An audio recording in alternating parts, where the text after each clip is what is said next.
இறை உளம் விளங்கிட உனை தந்தாய், மகனையே தந்திட எமை மீட்டாய்.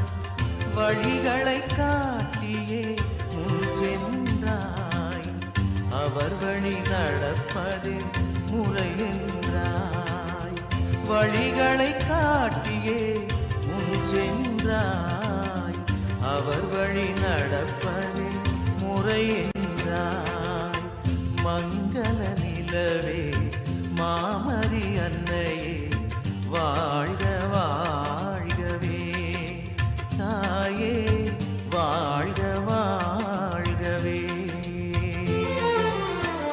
இறைவழி நின்று இறைந்தெம்மை காக்கும் சுகம் தரும் சுந்தரியே, தாயே சுகம் தரும் சுந்தரியே.